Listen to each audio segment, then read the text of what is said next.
Bom, boa noite a todas, a todos que nos assistem, as minhas colegas que estão aqui.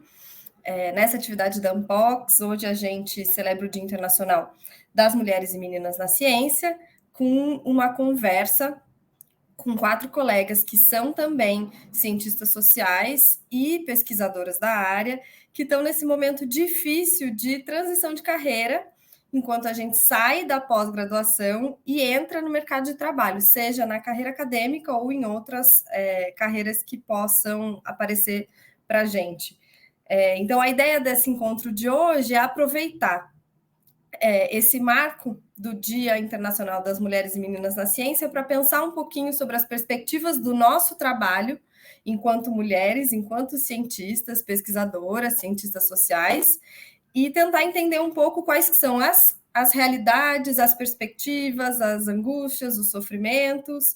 Lembrando que a Unpox, além disso, também desenvolve hoje uma pesquisa que é sobre os futuros do trabalho nas ciências sociais e que é uma pesquisa que tenta olhar exatamente para esse problema que a gente tem enfrentado diante de um contexto que é da pandemia, que foi agravado pela pandemia, mas que já é de muito tempo de desmonte das ciências sociais, de falta de financiamento, de fim dos concursos, enfim, e de precarização do nosso trabalho como pesquisadoras.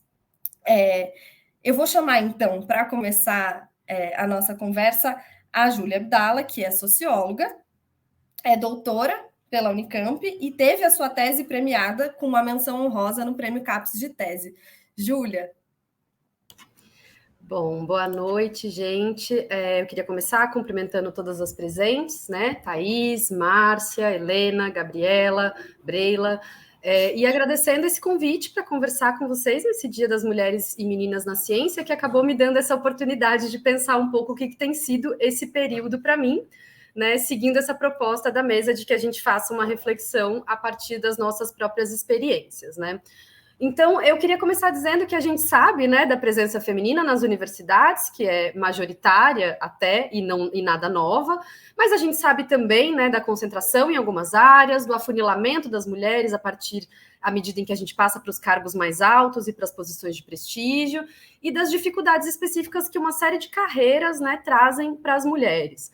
E o que eu pretendo pensar um pouco aqui hoje, então, a partir, né, das minhas próprias experiências, é que cara isso tem quando a gente pensa a carreira acadêmica, que é uma parte significativa das oportunidades de carreira em ciências sociais, a partir, então, dessas experiências de mulheres no início das suas carreiras. E também, no meu caso, em particular, talvez seja o caso também das outras colegas, particularmente quando a gente pensa isso num contexto de um avanço institucional, né, na última década, mais financiamento, ampliação do sistema, que foi interrompido, né, que parou incompleto, sem talvez produzir as mudanças necessárias na cultura institucional das universidades.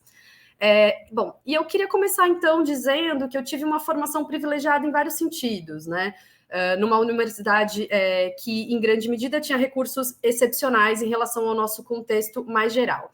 E a partir dessa formação é que eu quero marcar alguns pontos, né? O primeiro deles, então, ele diz respeito a, tanto dentro quanto fora da universidade, o que eu vou chamar de uma pouca delimitação entre trabalho e formação.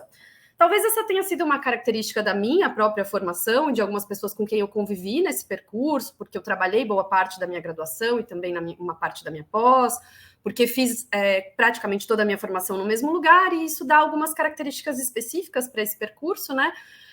Mas essa foi uma questão constante, como eu disse, tanto dentro como fora da universidade, delimitar onde e quando eu estava trabalhando, né? Isso fez e continua fazendo parte das minhas relações, o que, de certa forma, para mim, é uma evidência, né? Ou pelo menos uma observação de quanto mulheres têm que se impor muito mais para receber crédito pelas suas ideias e pelos seus esforços, né?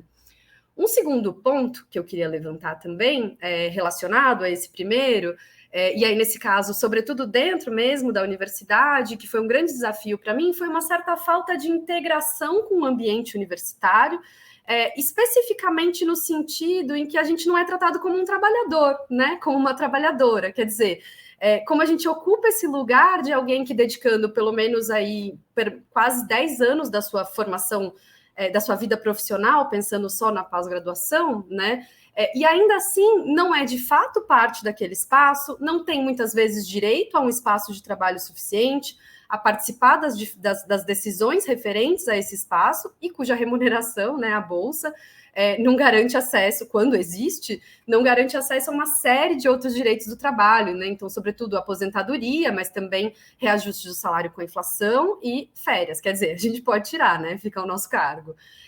Bom, talvez esse não fosse um problema tão marcante para as gerações que me precedem, né? Que tinham mais vagas, talvez. E para quem, então, talvez para as gerações anteriores, esse investimento fosse um pouco mais equilibrado. E acho que isso também é especificamente problemático no caso de mulheres, né? Justamente porque os nossos espaços e tempos são sempre atravessados por uma série de questões que eu vou tocar mais vezes ao longo também dessa minha fala inicial. Um terceiro ponto que eu também queria levantar é o quanto, uma vez, né, partindo dessa questão que eu coloquei, dessa separação desse espaço, dessa não integração plena, do investimento grande e contínuo que é a ocupação desses espaços, também, tanto dentro da universidade quanto fora, mas fechando aqui mais para dentro da universidade, né, então pensando grupos de pesquisa, disciplinas, cargos representativos ou administrativos, que muitas vezes têm que ser forjados, como foi meu caso. Eu fui representante discente por 2 anos, um cargo que até então nem existia no meu departamento, enfim. E como em cada um desses espaços a gente encontra a reposição das posições de cuidado, né, e do trabalho de cuidados, coisas que a gente às vezes vai aprendendo a lidar conforme elas acontecem e não está muito preparado antes. No meu caso em particular, porque eu trabalhava e trabalho, né, com gênero e feminismo ao longo de toda a minha trajetória, mais de uma vez eu fui procurada por outras alunas, enfim, que não sabiam em que instâncias ou para quem levar problemas, demandas, enfim, sei lá, questões, né, que elas estavam vivendo. E o que eu pude fazer muitas vezes foi transmitir essas mesmas questões para professoras, né, que encaminharam esses problemas também com custos para suas trajetórias, né. E eu acho que, assim, isso não posso afirmar categoricamente, mas a partir das minhas próprias experiências também, isso me parece, né, essa forma como a gente se locomove pelo espaço acadêmico, pelo espaço de pesquisa, enfim, me parece que se reflete também um pouco nas formas como a gente faz pesquisa e pensa o mundo social e os nossos objetos, né? Quer dizer, isso se reflete nas nossas metodologias, nas formas, e aí eu estou falando especificamente nós, mulheres, né? Nas formas, nas nossas relações com os nossos interlocutores de pesquisa, nas formas como a gente tenta abordar os nossos objetos, o que não só também incorre numa sobrecarga, né? Mas também numa série de inseguranças, enfim, inclusive incluo nisso também a tentativa de construção de outros espaços, de espaços mais tranquilos e receptivos a essas pesquisas né, na nossa atividade. Ou seja, o que eu quero marcar até esse ponto da minha apresentação é que o tempo que eu tenho, e tinha principalmente, disponível para o meu trabalho, teve sempre uma porção desse tempo, foi sempre consumida ou direcionada para essas atividades que não foram convertidas, né, que não são convertidas em linhas de currículo ou pontos de concurso, né? E isso me leva ao meu momento atual, que é o que eu tenho chamado de a fase dos quases. O que são esses quases, né? É a aprovação no concurso, mas não dentro do limite de vagas, que geralmente é só uma. É a aprovação no pós-doutorado sem bolsa, ou tendo essa bolsa negada por uma agência de fomento, muitas vezes por razões contextuais e quase inescapáveis. É receber reconhecimento ou até mesmo um prêmio pelo seu trabalho que não se converte numa oportunidade de trabalho remunerado, né?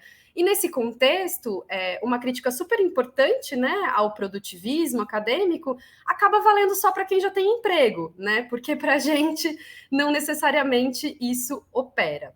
Então, já para fechar, várias das decisões, então, que eu fui tomando ao longo da minha trajetória profissional foram marcadas foram operadas sobre um contexto que hoje foi completamente mudado, né? E o que me parece que é um elemento muito central das minhas experiências e das pessoas que eu convivo e troco recentemente nesse mesmo momento, né? Nesse momento pós-defesa de doutorado, é o de ter tempo, a possibilidade de sustentar um esforço profissional não remunerado ao longo de um tempo, né? Que acaba operando, é claro, como uma forma de seleção, né? De quem pode sustentar esse esforço.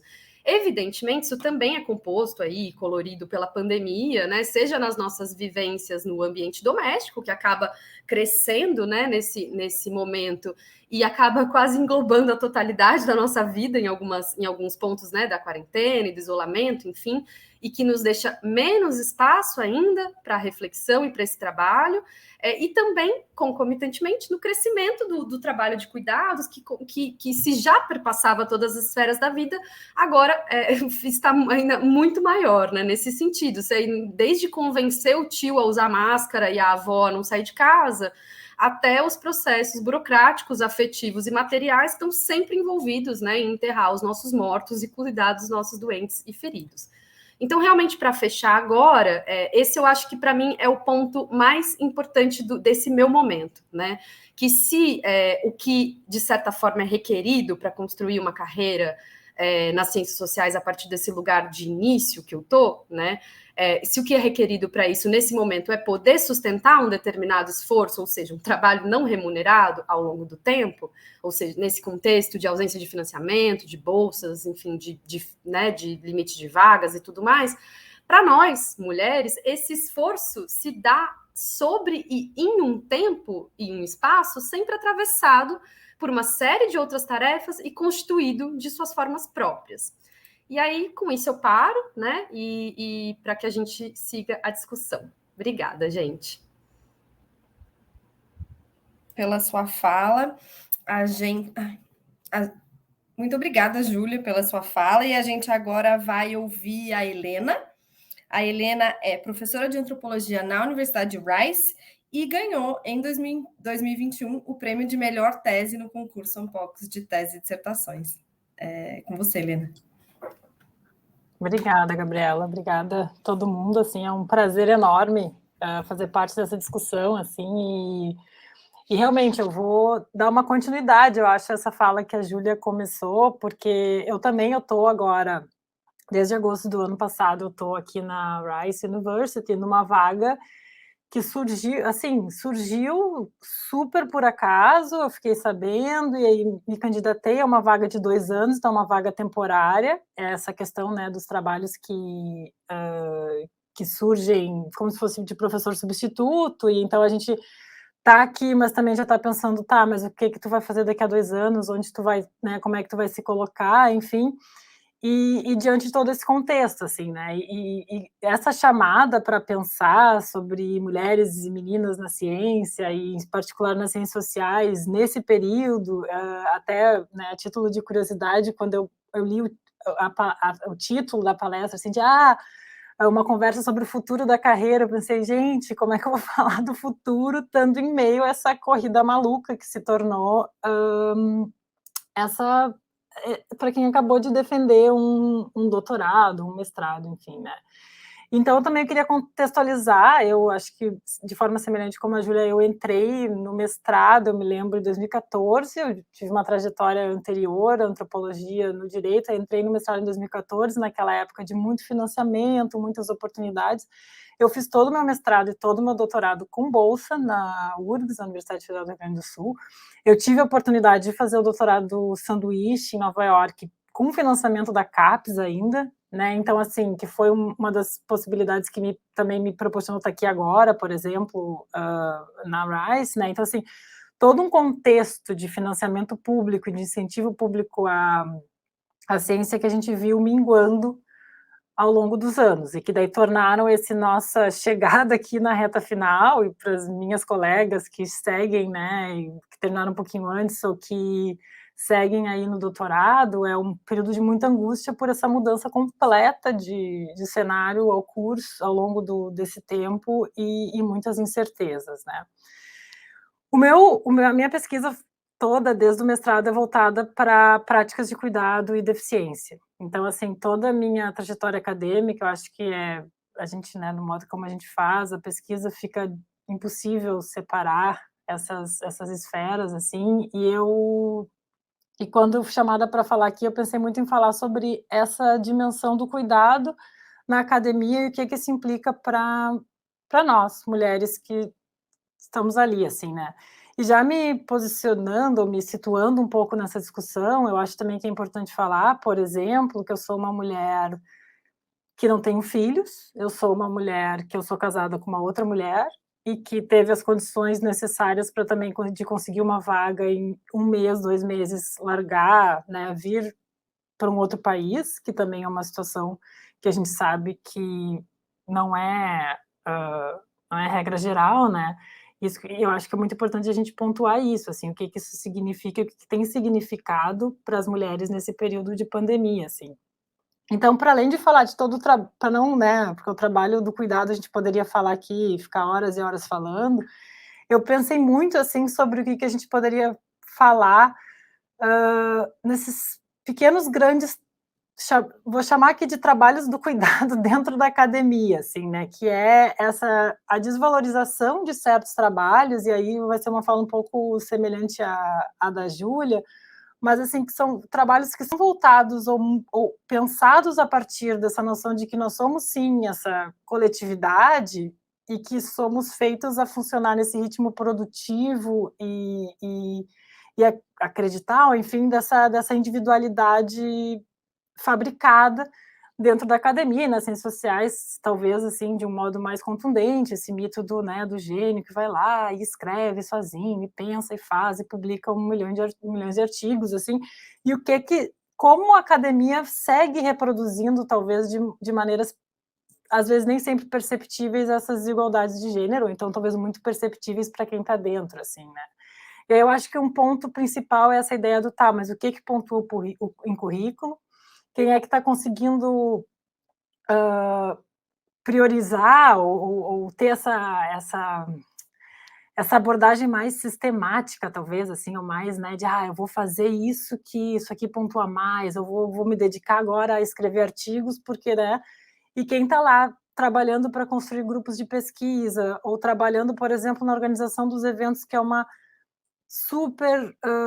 super trabalheira, assim, né. Então, eu acho que todas essas questões, elas, se a gente for olhar quem está desempenhando cada papel dentro da academia, e eu acho que isso a gente talvez tem bastante gente falando, mas talvez a gente precise falar mais, assim, eh, fala muito sobre esse espaço que a gente está conseguindo ou não ocupar. E eu acho que isso é fundamental, assim, né. Eu venho de uma trajetória muito construída com base nessas colaborações, com bases de construir um campo, né, junto com meus colegas do estudo sobre a deficiência, de formar essas redes e ir expandindo, mas que nem tudo que se faz é necessariamente que são coisas pontuáveis. Então, às vezes, tenho colegas que estão em 70 mil em projetos e questões, e não se consegue essa colocação no mercado, porque na hora de pontuar o currículo tem publicações a menos, enfim, né.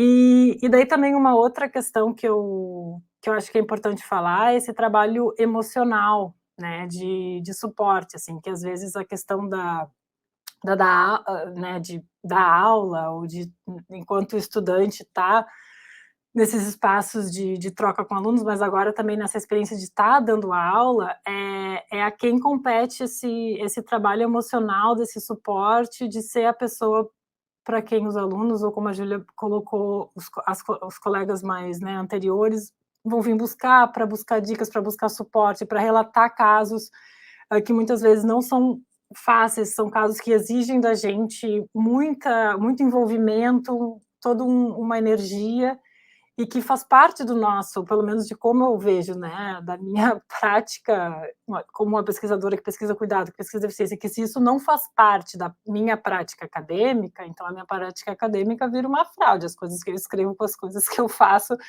são completamente desconexas. Só que esse fazer, ele tem um custo que não é mensurável na hora que eu for fazer um concurso público, na hora que eu for, de repente, tentar uma vaga por alguma outra candidatura, assim. E isso são questões que eu acho que a gente tem que cada vez mais falar e mais abertamente. Evidente que o a ideia de isolamento, assim, de que está muito difícil, é porque a gente tem, né, cada vez mais cortes, menos dinheiro, menos financiamento, menos vagas. Mas o que a gente, como nesses períodos de corte, essas desigualdades vão ficando ainda mais abismais, eu acho que é uma questão para a gente pensar muito juntas aqui, assim, e pensar em como isso tem afetado as nossas trajetórias de forma diferente e porque talvez não tenha me afetado em algumas maneiras e tenha me afetado em outras, assim, né? Eu acho que agora, estando nesse momento, assim, de estar colocado no mercado, uma colocação que é temporária, então, assim, que a gente fica nesse assim, nesse constante insegurança de novo, quem é que vai poder se dar o luxo de ficar mais tempo nessa insegurança ou não? O tanto de trabalho não remunerado que a gente despende para fazer, para sequer entrar nessa corrida, né? Então eu acho que isso são assuntos que eu gostaria de conversar mais com vocês aqui hoje e, enfim, eu agradeço muito de novo o convite e só mais ideias e quase desabafos, assim, que eu espero que a gente possa discutir mais. Muito obrigada, Helena. Vamos ouvir agora, então, a Márcia Rangel. A Márcia faz o pós-doutorado dela no IESP, é pesquisadora do Instituto Serra Pilheira e também é pesquisadora de 2 projetos da Unpox, o Futuros do Trabalho e o Atlas Digital das Ciências Sociais, além de ser editora da revista Dados. Bom ter você aqui, Márcia. Obrigada, Gabi. Olá a todas. Eu começo também agradecendo por esse espaço, né? É sempre importante esses círculos de debate para a gente tentar discutir como melhorar os nossos espaços profissionais. Bom, eu hoje estou aqui com de certa forma, numa dupla entrada, né? Por um lado, eu sou uma pesquisadora recém-doutora, que estou seguindo mais ou menos a mesma trajetória de todas as pessoas que estão integrando esse debate hoje. E, por outro lado, o meu objeto de estudo é, atualmente, especificamente as carreiras científicas e as desigualdades que acompanham essas carreiras. Então, eu estou tanto como uma pessoa que está vivendo o momento do ponto de vista pessoal, quanto como uma analista. Mas também não sei se isso tem muita diferença, porque uma vez que a gente se forma cientista, a gente acaba tendo uma visão um pouco mais acurada de todos os processos sociais que a gente enfrenta. A gente viu isso nas 2 falas que vieram antes e provavelmente vai acompanhar também na fala da Thaís. Então, estou aqui para debater com vocês também. Assim. Acho que 2 coisas que eu tinha pensado como norte para conversar, que já surgiram nas falas anteriores, é que esse estágio, né, de quem se forma no doutorado e aí vai tentar ingressar numa carreira, ele atualmente está contando com 2 desafios que eu creio que são principais. Por um lado, essa questão de poder lidar durante mais tempo com trabalho gratuito, que muitas vezes envolve, a gente está se envolvendo em projetos, está tentando publicar artigos acadêmicos, está dando aula, para ter um currículo, para quem sabe, no futuro, conseguir uma oportunidade remunerada. Então, tem essa questão aí, que é uma questão com bastante peso, né, em relação à variável de classe, que, inclusive, é um limitador, né, para a diversificação aí do futuro da comunidade acadêmica. E tem um outro lado, que é um pouco relacionado, mas, de certa forma, hoje em dia não tanto, que é lidar com a precarização da atividade acadêmica, que há alguns anos já vem piorando, não só no Brasil, mas globalmente. Então, a gente vê aí um mercado de trabalho que tem se tornado mais competitivo, porque a quantidade de pessoas a adquirir doutorado, né, a se titularem, tem aumentado, ao passo que as oportunidades de trabalho nas diversas áreas que absorvem esses profissionais doutores não têm crescido no mesmo compasso, né? Então, a gente vê aí um crescimento na quantidade de pessoas capacitadas altamente, né, capacitadas para trabalhar com pesquisa, ao mesmo tempo que as oportunidades não acompanham esse crescimento, né? E aí o que acontece? Já tem uma coisa que a literatura internacional tem mostrado muito, né, que é o aumento desse nicho de pesquisadores que fica nessa posição de transição, que assume muitas vezes pesquisas de pós-doutoramento, bolsas de pós-doutorado, que hoje em dia no Brasil podem ser consideradas um privilégio, porque são poucas, né, e estão pouco acessíveis, mas, por outro lado, não necessariamente são um privilégio, porque, afinal, também são condicionadas por uma diversidade enorme de características que podem ser caracterizadas, que podem ser qualificadas como situações de precariedade, né? Uma bolsa de pós-doutorado, ela tem um tempo que é bem escasso, geralmente pode ficar entre as mais longas que eu já vi até hoje demoram 4 anos, mas são profissionais que se vinculam a uma instituição com um tempo já delimitado, que vai acabar, então essas pessoas geralmente estão se dedicando a uma pesquisa, mas preocupadas em acompanhar editais para poder se inscrever em outras vagas de trabalho, né? Então, além de você ter que dedicar tempo a uma produção e a um projeto ao qual você está recebendo uma remuneração, você também tem que estar atenta a como você vai seguir sua vida depois, então você tem que depositar tempo para além do seu horário de trabalho para tentar outras posições. E no caso do pós-doutorado, também tem uma questão que se assevera, eu diria, em muitos casos, que é a questão do isolamento, né? A gente já tem isso durante o mestrado e doutorado, mas, de alguma maneira, durante o nosso período de formação, a gente tem as aulas, a gente tem certas interações com colegas que, na fase do pós-doutorado, se tornam mais difíceis, porque, em geral, você trabalha num projeto de pesquisa que não te exige um trabalho presencial. Claro que isso tudo foi bem modificado com a pandemia, mas eu estou dizendo mais do que seriam as características gerais dessa posição, que é uma das principais posições que você tem na transição da formação para uma oportunidade de trabalho mais consolidada, realmente como contratada, no caso do Brasil, como concursada, a maioria das vezes em universidades, né? Ou como contratada de universidades privadas com contratos mais duráveis. Então, eu diria que essa fase que todos nós estamos vivendo hoje, ela tem esse duplo desafio se a gente quer seguir a carreira acadêmica.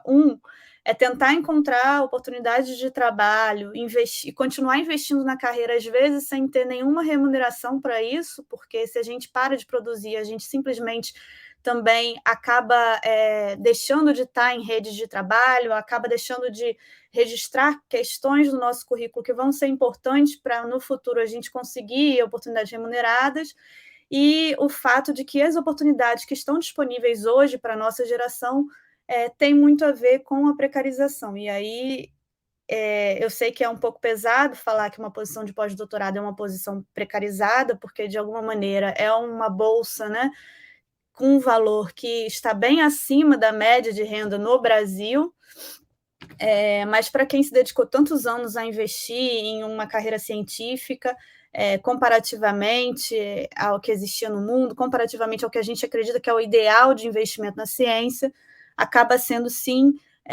uma posição que a gente pode associar a certa precarização, claro, tratando do meio acadêmico em si, não necessariamente em relação ao mercado de trabalho como um todo. Mas, enfim, dentro desses dois desafios, assim, que eu acredito serem os que a nossa geração que quer estar na academia está enfrentando mais diretamente e, de todo modo, enfrentaria, a gente lidou com características novas, né, que chegaram nos últimos anos, que têm a ver com a pandemia e tem a ver também com uma conjuntura global, que é particular ao Brasil também, porque no Brasil a gente vive um caso de um governo que é negacionista, que não investe em ciência e que censura e persegue certas temáticas de pesquisa, como a área de estudos de gênero. mas esse negacionismo científico ele avançou de uma maneira global, né? Apesar da gente ter a nossa particularidade aqui no Brasil, ele está em várias frentes pelo mundo, a gente sabe disso.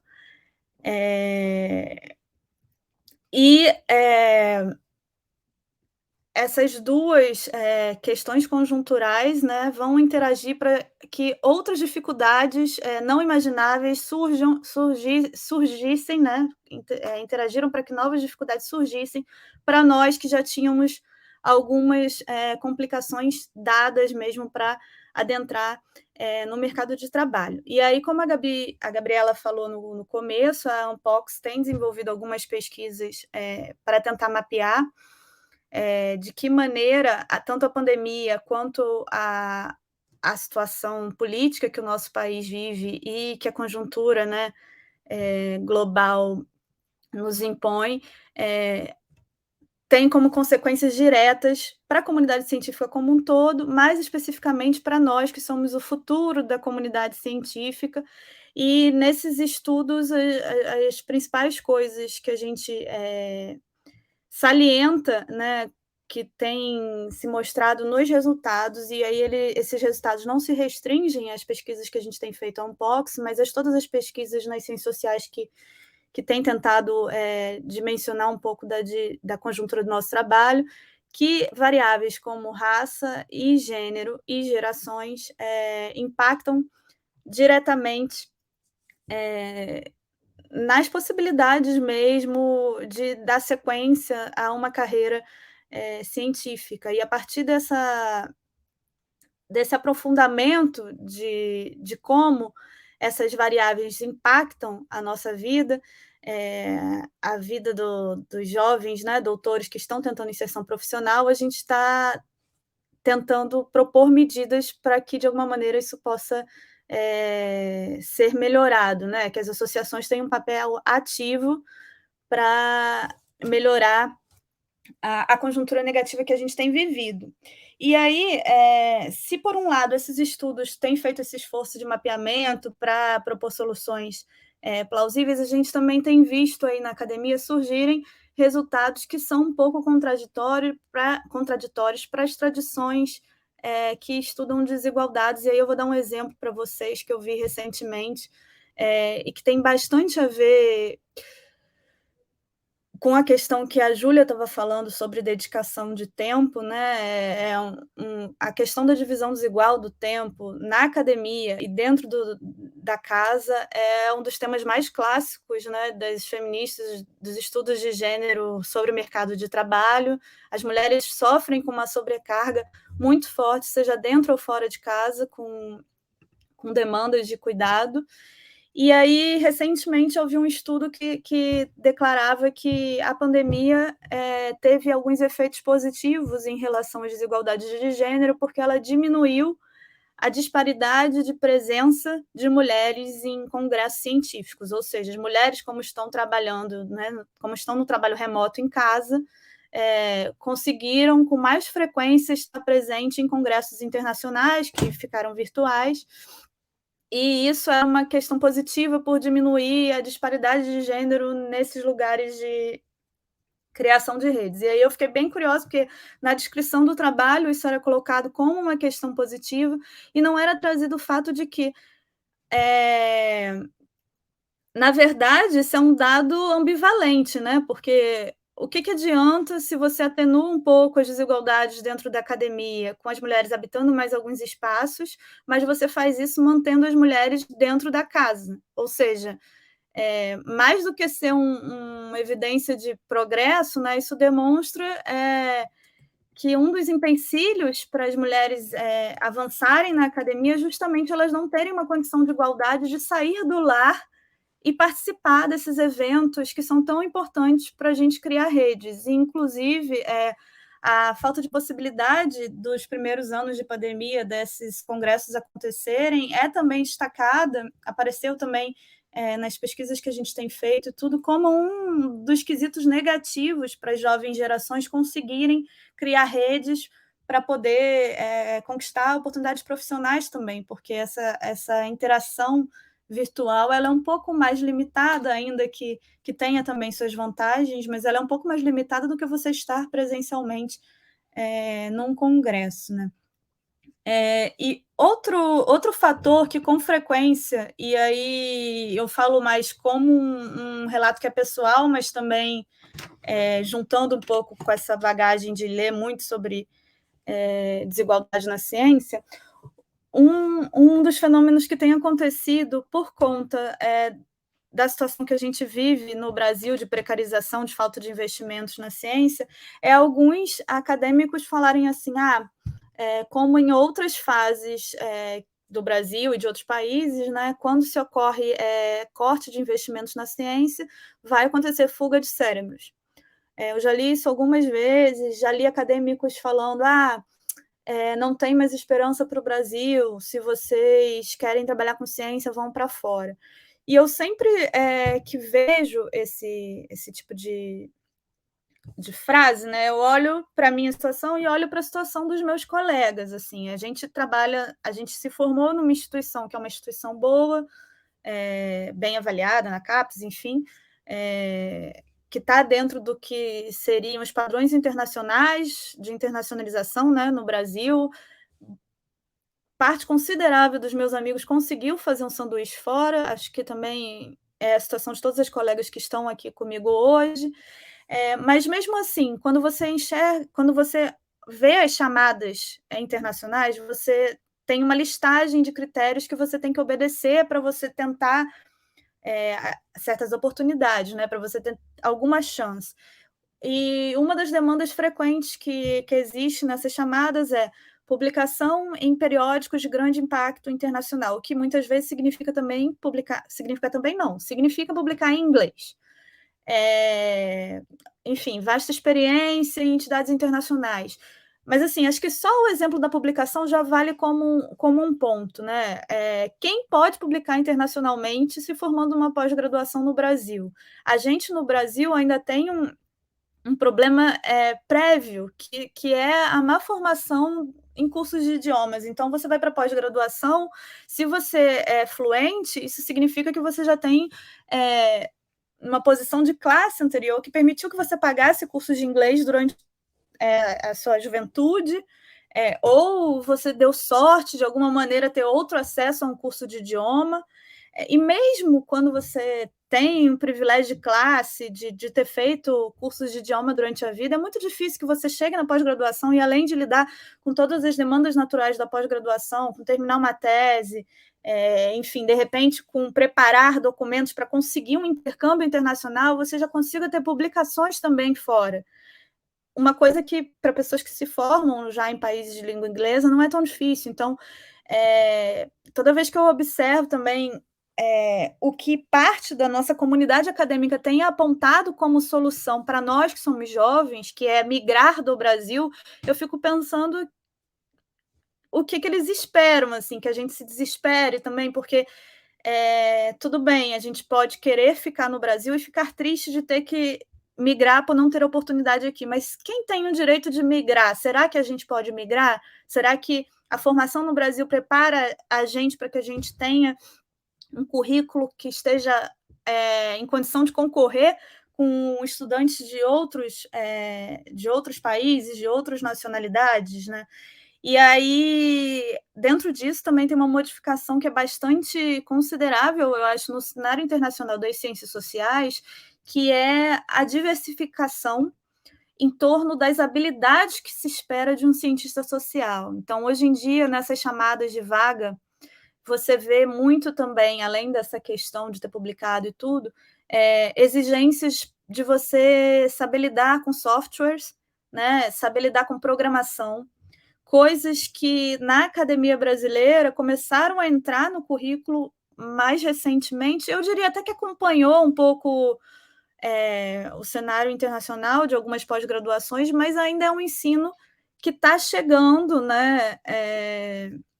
Que não é dominado pelas gerações da nossa faixa etária que acabaram de se formar e que estão lidando com esse cenário de pandemia, corte de oportunidades, crise, né, falta de investimento nas ciências, e aí também tem que encarar uma transformação no mercado de trabalho que é internacional, que tem a ver com o aumento da competitividade mesmo nas próprias ciências sociais, que tem a ver com publicar muito e publicar em inglês, que tem a ver hoje em dia de lidar com recursos computacionais que nem sempre são acessíveis para todos.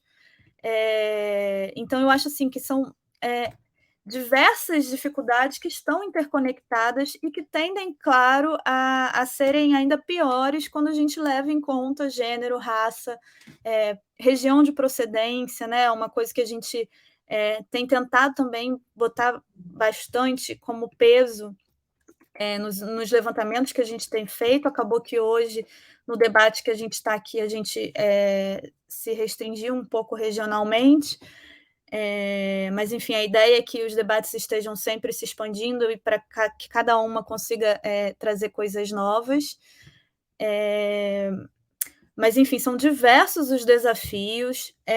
Acho que Júlia e Helena trouxeram coisas que também me contemplam bastante. A gente tem uma formação que desde a graduação, marcada por divisões de gênero e que tem muita relação com o cuidado, né, com a gente assumir essa posição de que o cuidado importa e a gente atuar em função dele, sem ter muita noção de como no futuro isso pode gerar um impacto, né, para as nossas próprias condições de concorrer mesmo profissionalmente com homens. Enfim, são questões tanto do âmbito nacional quanto do âmbito internacional que colocam aí bastante dificuldades para o que a gente tem vivido. Mas o que nos debates que a gente realizou até hoje eu também tenho pontuado é que, por um lado, é recente e é positivo, né, o fato de que a gente tem conseguido nas comunidades acadêmicas mobilizar um pouco mais atenção em relação às desigualdades que constituem o nosso meio. Então, só da gente estar aqui hoje conversando, né, nesse espaço institucional da Unpox, como jovens doutoras que estão colocando problemas para o futuro da carreira, já é, de certa forma, um avanço. Então, a gente tem uma conjuntura aí bem negativa, mas também não sem ação, não sem análise. Enfim, eu acho que tentei levantar alguns pontos aí, sem me prender tanto a expor dados, porque a gente já fez isso em outras oportunidades, e, enfim, também podemos fazer depois, mas tentei assumir um pouco também minha posição pessoal, como uma pessoa que está no mercado de trabalho em uma posição estável, que é de pós-doutorado, esperando para que a expansão vivida por gerações um pouco antes da minha volte a acontecer, né? Porque tem isso também. Outro fator interessante que muitos colegas têm colocado é que, bom, uma geração antes da nossa vivia com a expansão das universidades, com a expansão das pós-graduações, então com uma série de concursos acontecendo e uma série de oportunidades, né, nascendo para que eles pudessem adentrar rápido ao mercado de trabalho em posições estáveis no Brasil. Agora, a gente está lidando tanto com uma limitação desses concursos, quanto com outra problemática, que é a seguinte: já aconteceu comigo, já aconteceu também com amigas minhas. A gente vê chamadas que muitas vezes demandam só que a gente tenha mestrado, mas que dentro da situação que a gente está hoje, ou às vezes até que a gente só tenha graduação, né? Mas que dentro da situação que a gente está hoje, acabam sendo oportunidades que seriam boas, porque tem gente que está sem receber nada, né? Enfim, ter uma bolsa para poucas horas de dedicação semanais vale a pena para muitas de nós. Então, aí a gente vai e tenta essas vagas que pedem uma formação, uma qualificação inferior que a gente tem. Muitas vezes a gente vai encarar o processo e é inquirido por pessoas com uma formação menor que a nossa, não que isso queira falar que elas são menos capazes ou nada, mas acaba que a gente não passa nessas vagas por ser considerado muito capacitado para estar em vagas que só pediam mestrado, enfim, só pediam graduação às vezes. Então, esse é outro fenômeno que eu tenho visto acontecer com amigas também, com frequência, e que a gente vai ter que ir aprendendo a lidar aí. A comunidade tem que um pouco criar soluções, né, para atenuar. Acho que eu já falei muito, ninguém me avisou do tempo. Não, imagina, Márcia, foi ótimo. Obrigada. Super obrigada. E, bom, agora a gente ouve a Thaís, que é doutora em Sociologia pela UNB e pesquisadora do INEP. Oi, Thaís. Oi, pessoal, boa noite. Vocês me ouvem bem? Boa noite. Então, como a Gabriela me apresentou, né, eu sou a Thaís, eu terminei meu doutorado agora em 30 de julho de 2021, então tá bem fresquinho. E, enfim, apesar de concordar com diversos pontos que as colegas trouxeram antes, eu acho que acaba que, no final das contas, a minha fala acaba racializando, né, um pouco a experiência de mulheres e meninas na ciência, né, e como para mulheres negras acessarem áreas, né, que são consideradas mais eruditas, digamos, né, como as ciências sociais. Então, eu fiz um pouco de um levantamento do que foi a minha experiência profissional, a minha experiência acadêmica, para mostrar como, se as condições já são muito difíceis para mulheres de maneira geral, eu acho que para mulheres negras é uma brecha da brecha da brecha, né? Como é que eu chego no doutorado e em que situação eu estou aqui agora, né? Como uma recém-doutora. Então, primeiro que, assim, a minha formação se inicia na UFBA, né, que é uma universidade fora desse grande circuito, né, das grandes universidades sudestinas, em sua maioria, e eu migro para a UNB, né, e isso já é uma escolha profissional, por entender que Brasília tinha mais oportunidades para uma cientista social, né, então eu faço essa migração já na graduação, então a minha formação acontece toda na Universidade de Brasília, eu fiz a graduação, mestrado e doutorado, consegui, né, tipo, ir para o doutorado de sanduíche na Universidade de Brown em 2019 para 2020, né, volto correndo com a pandemia, mas enfim, tipo, acho que é isso, essa mudança já é muito importante, porque estava claro para mim, né, que a despeito de eu querer fazer aquele curso, né, havia um investimento financeiro e de tempo que eu não necessariamente dispunha, né, então em Brasília haviam mais oportunidades profissionais, especialmente dentro da estrutura de governo, né, então eu consigo fazer estágios em Brasília, eu consigo trabalhar como pesquisadora em Brasília, então esse processo é um pouco diferente para mim. E aí, diferente especialmente porque é isso, eu não tive uma carreira acadêmica linear, né, então eu saio da graduação direto para o mestrado, e isso é muito importante porque havia bolsa, né, então eu consegui me sustentar durante o mestrado com a bolsa, e sem a bolsa eu não teria feito o mestrado, porque eu de fato precisava daquele dinheiro para viver, mas há uma série de coisas que acontecem no meu mestrado, né, envolvendo diversas situações de assédio moral, racismo mesmo, dentro das experiências de sala de aula, que me fazem sair completamente adoecida do mestrado, né? Então, a despeito de já ser, né, um trabalho que exige uma alta performance, uma profunda dedicação, é extremamente cansativo para mim, na experiência, né? Eu passei por diversas situações de assédio moral e de racismo dentro do mestrado, que me fazem, então, sair do mestrado pensando que aquilo não era para mim, né? Tipo assim, que a academia não era para mim, que a área de sociologia não era para mim. E isso é muito interessante, porque é isso, assim, eu sou uma das pessoas mais nerds obcecadas que vocês vão conhecer. Então, hoje, quando eu penso, depois do doutorado, eu penso assim, nossa, realmente, a maneira como o racismo destrói a nossa percepção de si mesma é muito forte, e muito forte dentro de um curso com matrizes extremamente brancas, né, com uma minoria absoluta de professoras negras. Então, naquele momento, eu já me via muito fora daquele processo, assim. Para além de uma estrutura acadêmica, eu estou falando de uma estrutura extremamente racializada, de gênero e raça, né? Mas, enfim, já como a gente já apontou muitas questões de gênero aqui, eu acho importante trazer a questão racial aqui também. Então, na verdade, o que acontece é que eu estou saindo do mestrado e começo a estudar para passar em concursos, né, para poder ter uma estabilidade financeira, uma estabilidade profissional, sabendo que seguir nesse caminho é isso. Eu ia viver de bolsa se eu conseguisse uma outra bolsa no doutorado, e eu não estava certa de que aquele era o caminho que eu queria seguir, efetivamente. Então, eu passo primeiro num concurso temporário, na Secretaria de Política para as Mulheres, quando ela existia, né? Então, eu vou trabalhar com questões de gênero, também é isso, muito difícil discutir raça em determinados setores. Então, depois de um tempo, eu presto um outro concurso para o órgão em que eu trabalho hoje, que é o INEP, que é o Instituto Nacional de Estudos e Pesquisas Educacionais Anísio Teixeira, que é mais conhecido por fazer o Enem. Eu não trabalho com o Enem, antes que alguém apareça por aí querendo saber. Eu trabalho com o censo escolar e trabalho, então, como pesquisadora no INEP, né? Fazendo principalmente análise de dados estatísticos sociais enquanto socióloga.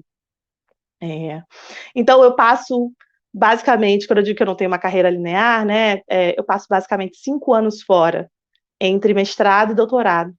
E eu entro no doutorado numa outra perspectiva, né? Eu entro no doutorado tendo um trabalho estável, né? Por exemplo, eu faço doutorado sem bolsa, né? Enfim, para que outros colegas pudessem ter bolsa, eu não tinha necessidade de bolsa.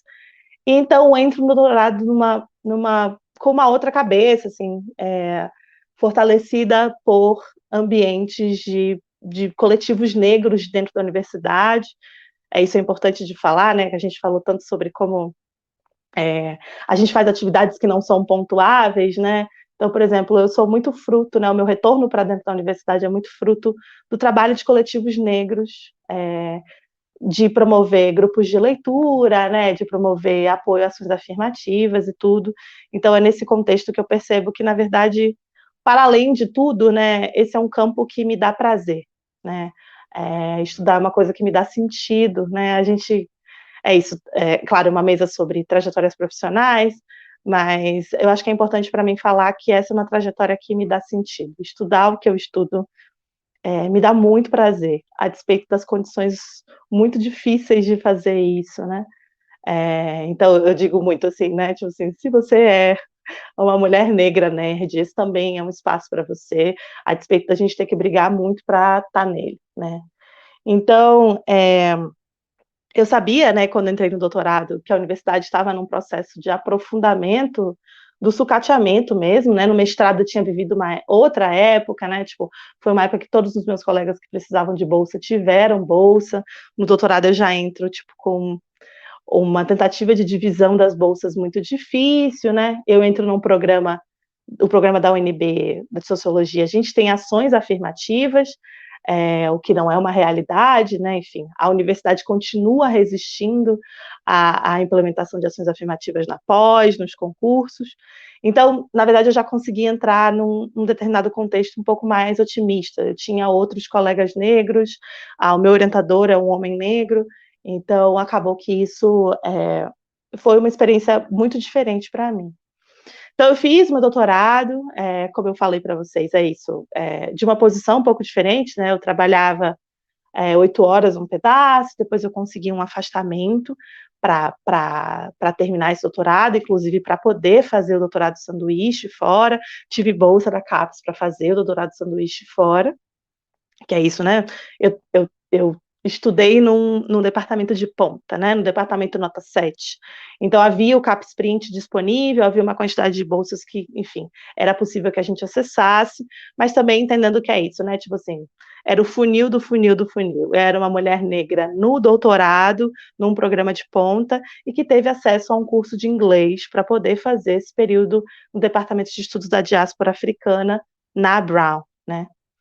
Então, quando eu termino o doutorado, né, quando eu termino o doutorado no ano passado, a minha experiência é muito diferente das colegas, ou, enfim, especialmente das doutoras negras, né, que são minhas amigas, que a gente troca muito, porque eu não tenho necessariamente essa urgência de colocação. E eu entro na universidade muito ciente, tipo, né, no doutorado especialmente, de que se é muito difícil, né, para mulheres de maneira geral, é ainda mais difícil para mulheres negras, né? Assim, de acordo com o Censo da Educação Superior de 2019, nós somos apenas 3% das professoras da pós-graduação no Brasil, né, contra mulheres brancas, que têm 19%, homens brancos, que têm 25%, enfim, não vou lembrar de cabeça todos os percentuais, mas já estava claro ali que há, tipo, uma situação muito mais complicada, né? Se já era extremamente difícil para que mulheres negras acessassem esse espaço por uma série de desigualdades estruturais e também por uma recusa, e acho que é muito importante pontuar isso, assim, uma recusa consciente da universidade de que pessoas negras acessem este espaço, seja sabotando programas de ações afirmativas, como a gente sabe, né? Então você diz que tem cota, mas é só uma vaga, então não dá para aplicar, né, as ações afirmativas, enfim. Há uma série de manobras que se faz dentro dos departamentos, dentro dos concursos, para impedir a efetivação de ações afirmativas, né, que seriam fundamentais para romper com desigualdades estruturais do Brasil. Eu estava muito consciente desse processo, para além de um ambiente que é extremamente violento com mulheres negras, e, enfim, com pessoas negras de maneira geral, mas especialmente com mulheres negras. Então, nesse momento, por exemplo, para mim, enfim, eu retorno ao trabalho, eu tenho um rendimento, eu tenho estabilidade, né? Não é exatamente o que eu queria fazer, não é um trabalho que necessariamente tenha tanto sentido para mim, enquanto academia, mas ao mesmo tempo eu sei que é uma condição extremamente confortável, né? Tipo assim, é uma condição extremamente diferente da de todas as doutoras negras que eu conheço, né? Então, eu acho que eu queria falar um pouco sobre essa necessidade, né, da gente racializar a experiência de meninas e mulheres negras na ciência, porque para eu estar aqui, né, fazendo essa fala, a gente sabe que, enfim, eu sou uma gota num lago pequeno de mulheres, mas assim, ainda assim, tipo, somos um grupo ainda menor, há um projeto efetivamente, né, que continua em curso, ainda piorado, para que mulheres negras acessem ainda menos esses espaços. Então, eu tive que encontrar muitas brechas para permanecer, né, tipo assim, eu tive que me dedicar a estar nesse concurso antes do doutorado, achando que o doutorado não era para mim, que essa área não era para mim. E hoje é isso, tipo, eu tenho uma tese da qual eu me orgulho muito, que é lindíssima, que tem uma repercussão muito grande, e especialmente em outros espaços que não são necessariamente acadêmicos, né? Isso fala muito sobre como a academia lida com temas de gênero e raça, especificamente. Meu trabalho é sobre mulheres negras na cozinha, o que é um tema considerado irrelevante, né? Tipo, uma certa perfumaria, enfim, é muito, muito emblemático, né, da maneira como a política de reconhecimento da universidade funciona. E agora, para mim, é interessante, porque, de fato, assim, eu tenho muita vontade de ser professora, né? Eu tenho muita vontade de prestar concurso para as universidades, mas, ao mesmo tempo, é isso. Tipo, é isso, eu tive que trabalhar, né? Eu não pude publicar da maneira como as pessoas que puderam se dedicar, tipo, a essa vida acadêmica puderam, e, enfim, é isso. Isso é um problema de gênero, como todas as pessoas apontaram, né? Falaram antes de mim. Mas também há questões raciais colocadas aí que são também muito intensas e agem de maneira combinada o tempo todo, né? Então, assim, eu fico pensando muito que a minha trajetória é muito específica, e como que a gente precisa ter trajetórias específicas para chegar até aqui, né?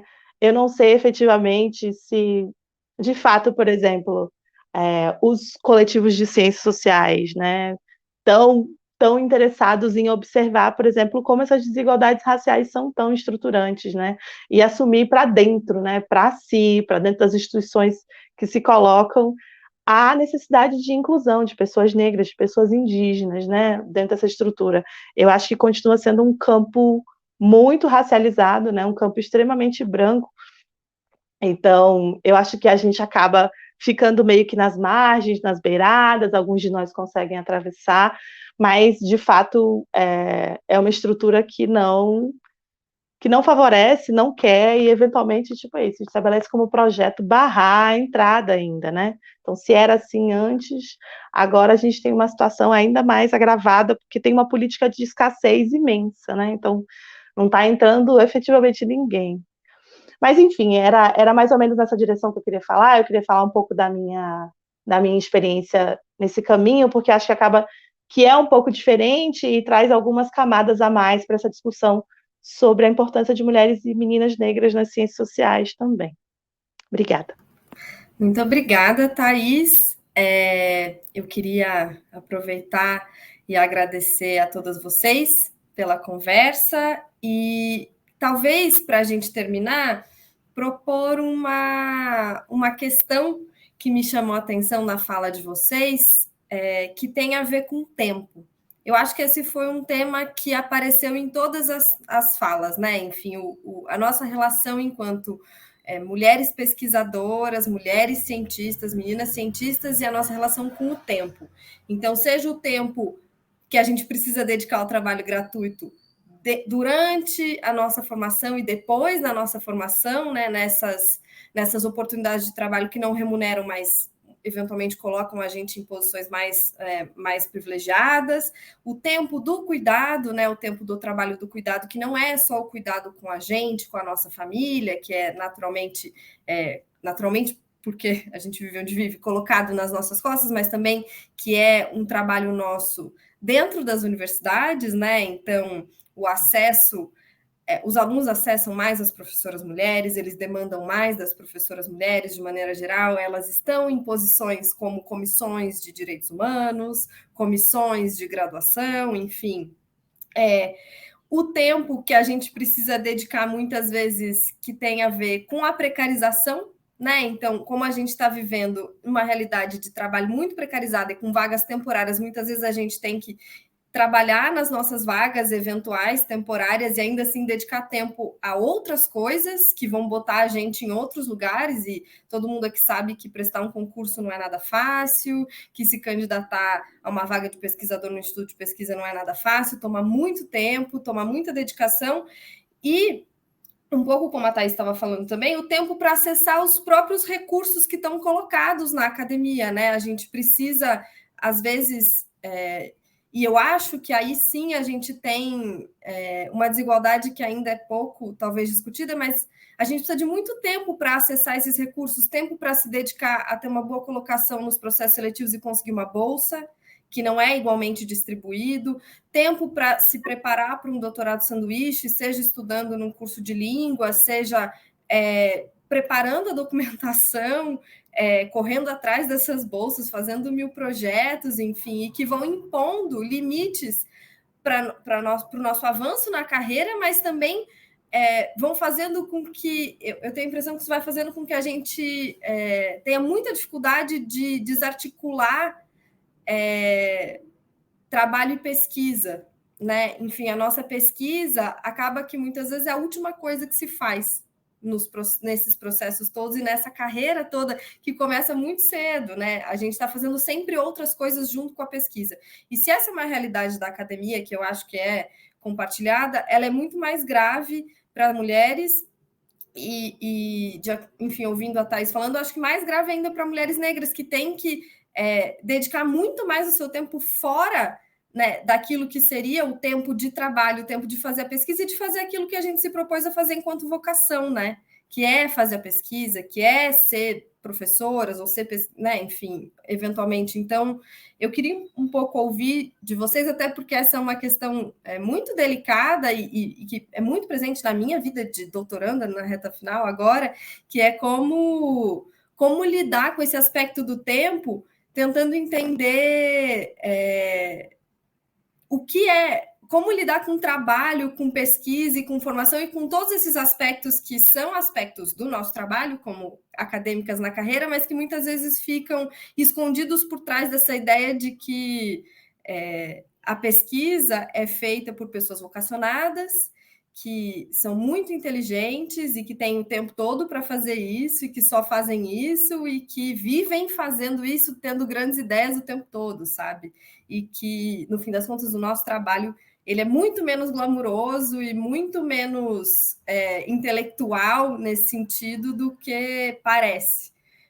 Então, eu queria ouvir um pouquinho de vocês sobre isso, para a gente encerrar essa conversa sobre meninas e mulheres na ciência, também deixando registrado que na Unpox a gente tem tentado lidar com essas questões de uma maneira um pouco mais sistemática nos últimos tempos, seja com as pesquisas que a gente tem feito, no Futuros do Trabalho e no Atlas Digital das Ciências Sociais, mas também com a implementação de políticas de ações afirmativas que agora não dependem mais de uma candidatura paralela, mas que são políticas de ações afirmativas que estão colocadas já no processo de inscrição, são políticas de ações afirmativas que incentivam programas de pós-graduação que adotam políticas de ações afirmativas, então tem descontos maiores para as pessoas que são oriundas desses programas, como uma maneira de tentar intervir na própria realidade do campo, mas também é impossível não reconhecer que esses esforços eles têm tido ainda efeitos que a gente tem muita dificuldade de mapear e que parecem ainda muito tímidos, talvez porque, de fato, a estrutura da academia brasileira ainda seja muito desigual e o impacto, então, que a gente faz nessas horas, ele é mesmo... institucionalmente ele é muito difícil de ter um efeito assim, né? Enfim, que vá fazer uma grande transformação. Então, a gente segue vendo padrões muito parecidos nos encontros da Unpox, sejam eles virtuais ou presenciais, sejam eles com mais ações afirmativas ou menos ações afirmativas, a gente continua, em boa medida, reproduzindo a desigualdade que está no campo das ciências sociais. Enfim, mas vamos ouvir vocês. Primeiro, então, a Júlia, para a gente repetir a ordem que a gente falou antes. Bom, Gabriela, obrigada a todas pelas apresentações, foi super maravilhoso ouvir vocês. O que eu posso dizer sobre essa questão que você levanta do tempo é que talvez esse seja o grande drama da minha vida, assim. Eu, assim como a Thaís, também estive na Brown, exatamente no mesmo departamento, e tive lá a oportunidade de acessar alguns recursos. Primeiro, acho que um deslocamento de contexto é sempre válido, né? A gente sair, especialmente para quem faz a formação inteira numa mesma instituição, como é meu caso, você sair daquele contexto é sempre muito válido e muito rico, né? Para você perceber coisas que ali você não conseguia perceber, enfim, não estavam dadas, né? E na Brown eu tive a possibilidade do que, enfim, quando eu fui para Brown, na Unicamp ainda tinham poucas professoras jovens, enfim, né, chegando, então esse debate, e que estavam ali também começando a sua trajetória como professoras, então esse debate ainda estava, assim, no meu departamento, né, na sociologia, ainda estava engatinhando, ainda estava começando, até porque a gente sabe todos os desafios, né, que essas professoras têm para lidar nas suas próprias carreiras, como você também pontuou. Na Brown, eu tive acesso a alguns outros recursos que me ajudaram a começar um percurso de tentar organizar esse tempo, e como eu disse, eu acho que esse talvez seja o grande drama da minha vida, especialmente no contexto da pandemia, enfim, e como ele esticou muito, né, essa questão dos cuidados e essas misturas entre público e privado foram muito expandidas na minha vida pessoal, pelo menos. Então, enfim, eu, assim, até de forma inicialmente um pouco chocada, né, aprendi muito lá com a minha supervisora lá, Kisha Camperi, sobre como, na verdade, o que a gente precisava priorizar para conseguir caminhar, né. Vou te dizer que eu consigo já fazer isso, assim, super bem? Não consigo. Cada dia é uma luta, cada semana é um planejamento e cada dia é hora por hora, na hora que, enfim. E muitas vezes isso significa acordar 4, 5 horas da manhã para conseguir dedicar um espaço específico para um trabalho que precisa ser feito antes do meu cachorro acordar, do meu namorado acordar, da minha... Enfim, né?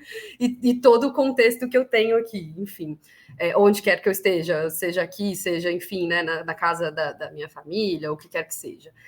Então, enfim, quanto à outra questão também que você colocou, né, sobre a questão de como, enfim, a gente vai, de certa maneira, o nosso trabalho parece que é realizado por um gênio cheio de ideias, e como, na verdade, ele é muito mais transpiração, né, isso também é uma questão que eu pensei muito, assim, ao longo do meu doutorado, porque do mestrado para o doutorado eu mudei de um trabalho mais teórico-analítico para um trabalho mais dependente de campo, né? Então, isso também demandou um aprendizado específico, que até então eu tinha de maneiras, enfim, específicas, e isso também fez parte dessa trajetória e das características que a minha trajetória e que o que eu tenho hoje, digamos assim, tem, né?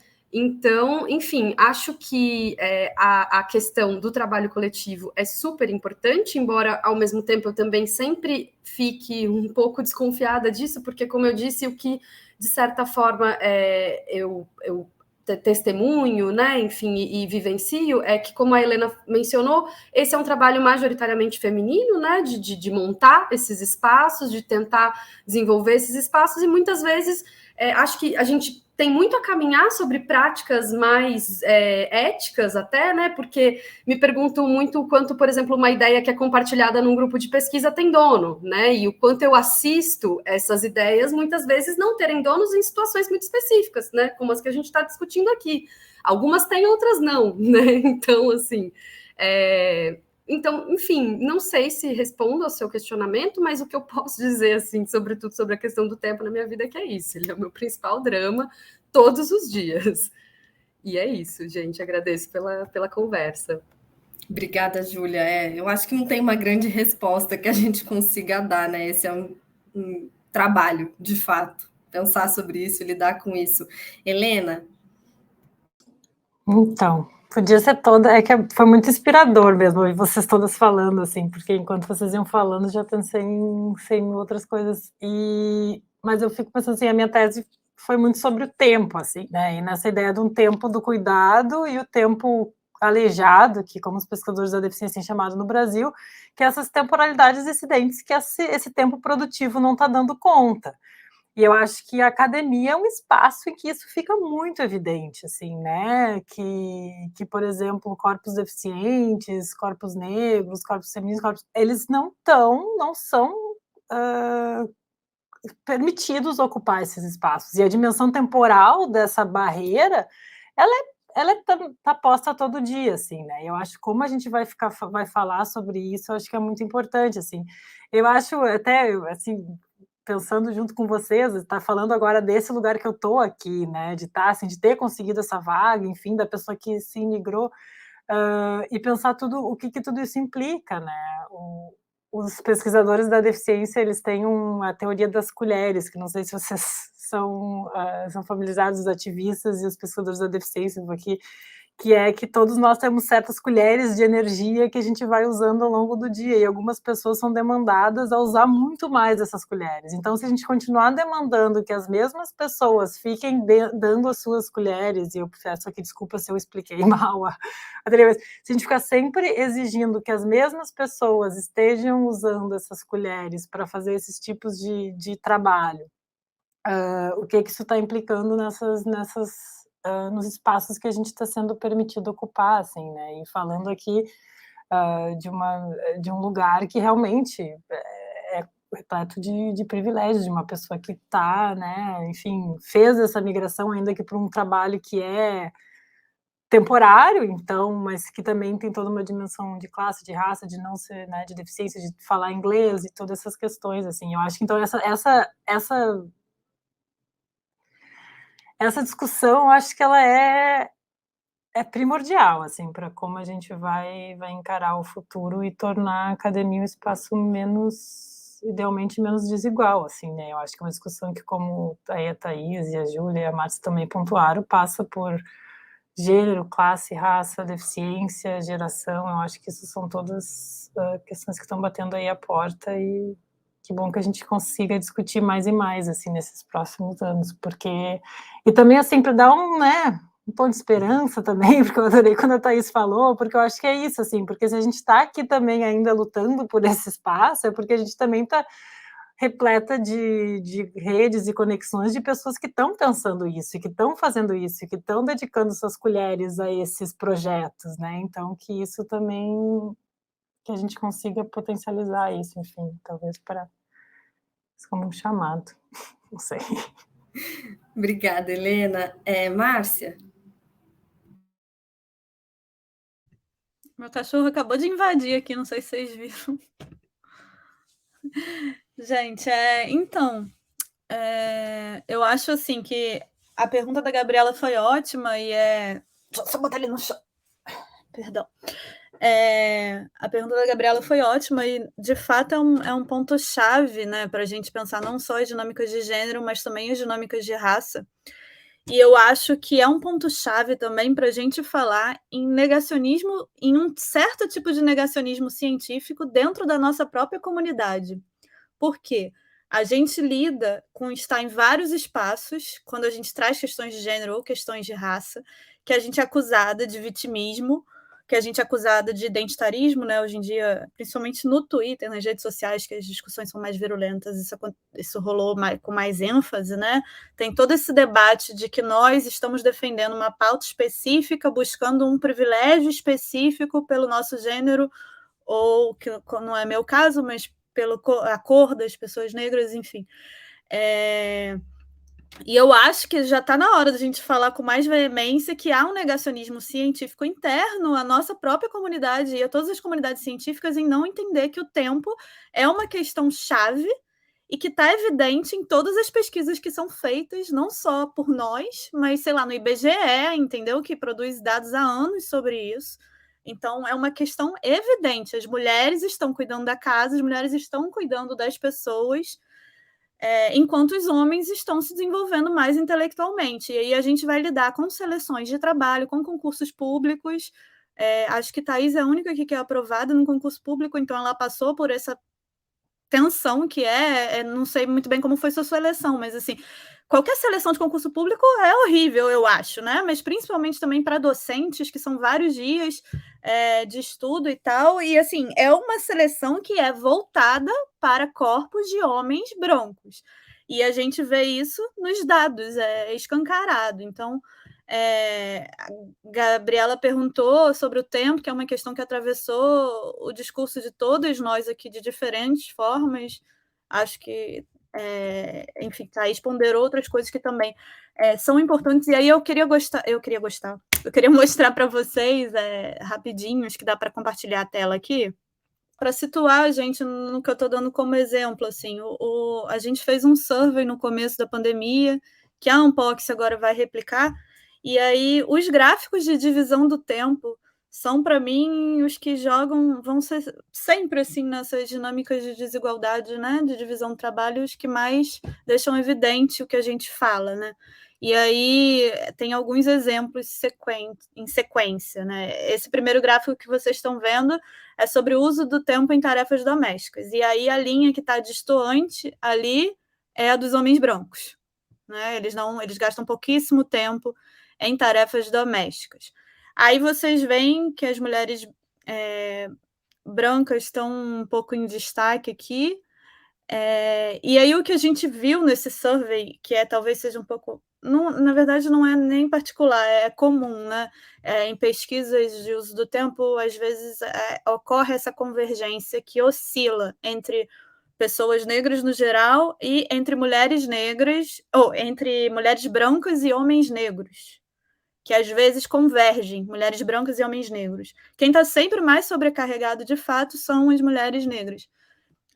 Aí esse primeiro gráfico é o que eu gosto mais de mostrar, porque para mim ele grita, né?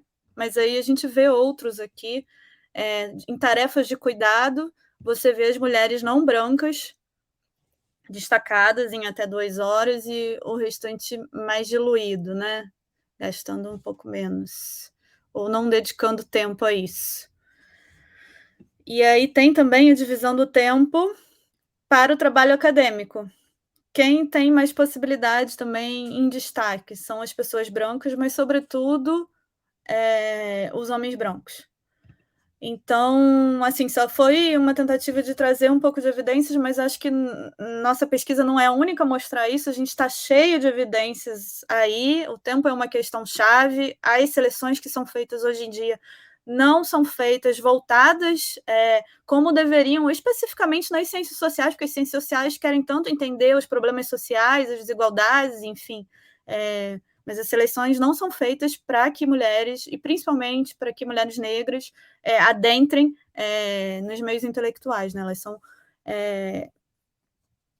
elas dão privilégios, com essas palavras mesmo, elas dão privilégios aos homens brancos, o que não significa que eles também não enfrentem seus problemas, que é o que acontece também às vezes, né? Porque aí vem um homem branco e fala, mas eu posso ter sido pobre, não ter tido as vantagens de uma elite, mas enfim, são dados, né? estão gritando e a gente tem que lidar com eles e encontrar resposta para eles, não ficar no campo do negacionismo dizendo que é vitimismo de um grupo ou outro. Acho que só queria pontuar isso. Enfim. Obrigada, Márcia. Eu gostei muito desse novo negacionismo, que eu acho que é muito sério dentro da nossa realidade mesmo. Thaís? Obrigada. Eu diria até que não tem nada de novo nesse negacionismo, né? Esse negacionismo é estruturante da nossa área desde sempre, né? Enfim, assim, acho que o tempo é a grande questão, enfim, eu também, como eu trabalhei na Secretaria de Política para as Mulheres, eu trabalhei na Secretaria de Política para as Mulheres na época em que a pesquisa piloto de uso do tempo começou a ser feita no IBGE, né? Então, é uma coisa que é estruturada por gênero e raça o tempo todo, e há diferentes aspectos nessa questão. Eu sempre fico pensando que, por exemplo, se imprime até na própria subjetividade, né? Você achar que, bom, primeiro eu preciso dar conta de tarefas domésticas para então sentar para fazer os trabalhos que, né, enfim, não são a obrigação, né? Como se não fossem a obrigação. Enfim, a Bell Hooks tem um texto muito bonito sobre isso, se chama Intelectuais Negras, que fala muito sobre esse lugar, né? Essa dificuldade mesmo, inclusive, de assumir esse lugar de intelectual, mesmo quando você tem tempo, né? A minha experiência é parecida com a da Júlia, né? Tipo assim, é isso. Eu também sou orientada da professora Kisha Camperi, ela estava na minha banca, inclusive. E de fato, para mim, a experiência do doutorado de sanduíche foi a mais intensa de todas, né? Não tinha que gerir nada, nem ninguém, né? Tipo, era só eu e eu no sanduíche, participei de tudo que era evento, tudo. Nossa, no dia que eu fiz o relatório da CAPES, assim, se tivesse um prêmio para doutoranda que mais foi em evento, era eu, porque eu ia em tudo. Eu aproveitei tudo. Então, assim, para mim ter tempo e tranquilidade para fazer aquelas coisas mostrou, assim, o quanto, quando eu disse para vocês, assim, o quanto eu sou uma nerd obcecada, assim, tipo, para mim realmente é um negócio que faz sentido e eu estou me movimentando porque, de fato, aquilo me dá muito prazer, né? Tipo, trabalhar com essas questões, assim, com o trabalho intelectual é uma coisa que me dá muito prazer.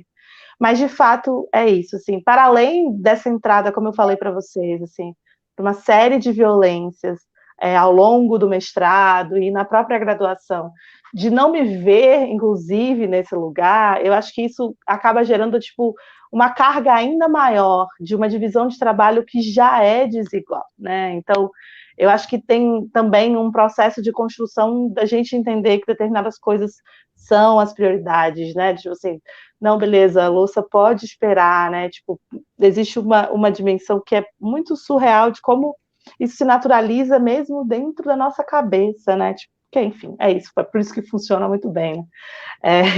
Então, assim, para mim, o tempo é a questão central, porque, de fato, é um trabalho que requer muito tempo, né? Tipo, é um trabalho que requer um amadurecimento, é um tempo de você sentar com o texto, de você olhar para o texto, né? De pensar as várias direções que ele vai, que, de fato, é grande, né? Mas, enfim, a gente vai ter que dar conta dele dentro de um tempo determinado, dentro de condições determinadas, e a gente sabe que isso tem um impacto muito grande no nosso trabalho, né? Isso gera frustração, isso gera insatisfação, a gente termina, às vezes, nossos trabalhos pensando assim, nossa, podia ser muito mais. E não é só sobre perfeccionismo, porque pode ser, mas eu estou falando sobre a gente, de fato, não ter o tempo necessário, né, de olhar e falar assim, talvez essa ideia pudesse ter sido um pouco melhor amadurecida se eu tivesse tido mais tempo para lidar com elas. E, de novo, é isso. Eu sou uma mulher negra de classe média, nesse momento tenho um rendimento estável, eu sou, assim, a brecha da brecha da brecha, e tenho que lidar com algumas questões, mas, por exemplo, eu não sou casada, eu não tenho filhos, eu não tenho que gerir nenhuma questão familiar, né? Isso me torna, tipo, uma pessoa completamente desembaraçada de algumas coisas que a maior parte de mulheres tem que lidar, e de mulheres negras, então, ainda mais veemente, né? Porque é isso. Mulheres brancas eventualmente acessam o trabalho de mulheres negras para fazer, né, o trabalho intelectual, né? Enfim, a gente escuta, assim, várias vezes escutando minhas professoras falando, né, mal das empregadas, e enfim, vocês já devem ter escutado isso muitas vezes, né?